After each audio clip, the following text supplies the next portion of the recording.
소쩍새 올 때면. 김성웅. 어머니, 그날도 소쩍새가 슬피 울었지요. 달 밝은 5월의 그 밤이 오면 이 불효한 소자는 소쩍새가 울 적마다 두 무릎을 꿇고 조용히 고개 숙여 옵니다. 그러지 않으려고 이를 깨물며 참았던 나의 눈물이 터지던 날이었지요.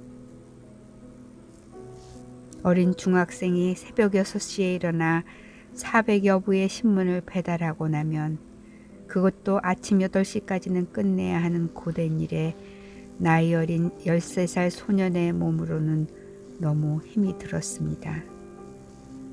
조간신문을 배달하고 나면 석간신문을 또다시 200여 부 배달해야 하는 고달픈 일과에 학교에서 숙제는 해오라고 하지요. 시간은 없지요. 내 별명은 학교에서 지각대장으로 소문이 났었지요. 무슨 재주로 10살 때부터 신문 배달한 어린 몸이 2시간 이내에 400집 배달을 합니까? 어머니는 아버지에게 이 신문지구기를 걷어치우자고 몇 번이고 호소하고, 그러면 아버지는 무얼 먹고 살려고 그런 배부른 소리를 하느냐고 하다가 어떤 때는 깊은 밤 큰 소리가 나서 눈 떠보면 아버지와 어머니는 심하게 다투고 계셨지요. 급기야 성질에 겨운 아버지는 어머니에게 손찌검을 하면 어머니는 피하지 않으시고 그대로 얻어맞고 계셨지요. 이불 속에서 소리 없이 그 모습을 지켜보며 울다가 날이 새면 어머니의 얼굴에 눈물이 덩그러니 고이시며 말없이 신문 400부를 제 어깨에 지워주시며 돌아서서 눈물을 훔치곤 하셨지요. 어느 날은 배달을 하는데 작은 송아지만큼이나 큰 개가 제 넓적다리를 물어 피가 흐르는 모습을 쳐다보시며 다음날 새벽 일찍 일어나신 어머니는 누룽지를 5덩이 만들어 주시며 그 집에 들어갈 때는 미리 던져주어라. 그럼 물지 않을 게다 하셨지요. 과연 어머니께서 싸주신 누룽지는 효과가 있었습니다. 그러나 물린 상처를 제때 치료하지 못하고 계속 걸으며 배달해야 하는 것이기에 나중에는 독이 임파선을 타고 올라가 사타구니 사이에는 큰 밤톨 모양의 종양까지 생겼습니다. 어머니는 이 모습을 바라보시며 수시로 어루만지시고 눈물겨워 하셨지요. 그걸 어찌 이 소자가 잊을 수 있겠습니까? 농내장으로 일찍이 상당 부분 시력을 잃으셨던 아버지는 홀로 행보가 어려우셨고 어머니마저 결핵성 고관절염으로 다리가 불편하셔서 이 신문 배달은 응당 내 차례였습니다. 누나는 16살 소녀라 가능했지만 당시 사회 환경은 그럴 수가 없었고 남동생은 분담하여 할 수는 있었으나 견디지 못하고 이런 일은 싫다고 하여 어디론지 도망가서 들어오질 않았습니다. 몸이 너무 피곤해서 죽고 싶어서 어느 날 밤 저수지로 밤에 나 홀로 빠져 죽으려고 걷고 있는데 그날 밤 달빛은 왜 그리 밝은지 달빛에 비친 내 그림자를 보며 쉴 새 없이 눈물이 솟구쳤습니다. 그런데 그때 제일 생각나는 사람은 어머니였습니다.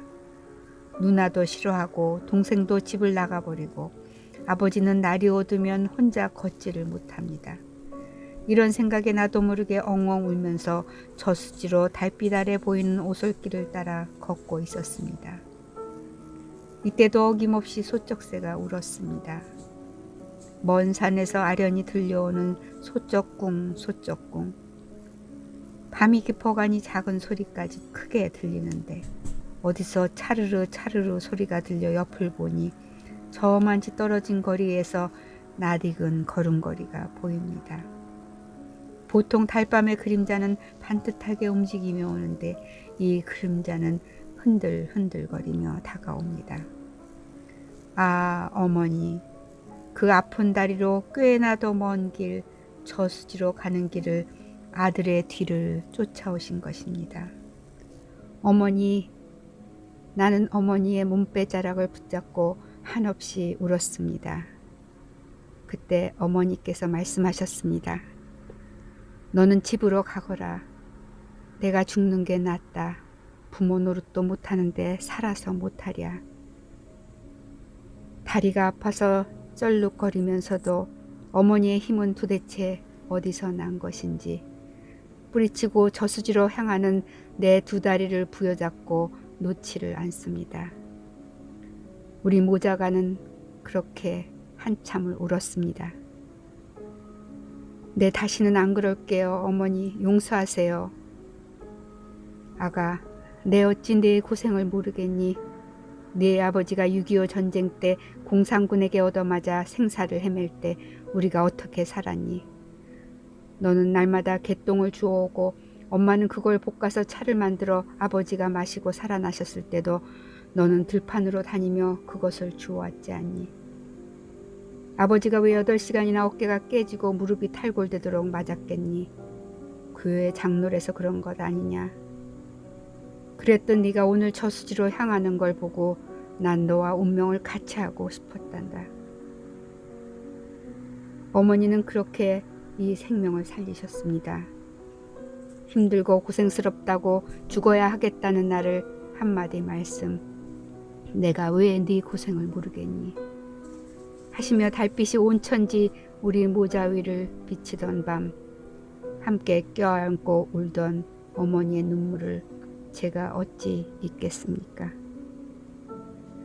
아버지는 공산군에게 얻어맞은 후유증으로 괴로움 속에 지내시다가 피가 머릿속에서 터져 뇌일렬로 세상을 떠나시던 슬픔을 우리는 겪었습니다.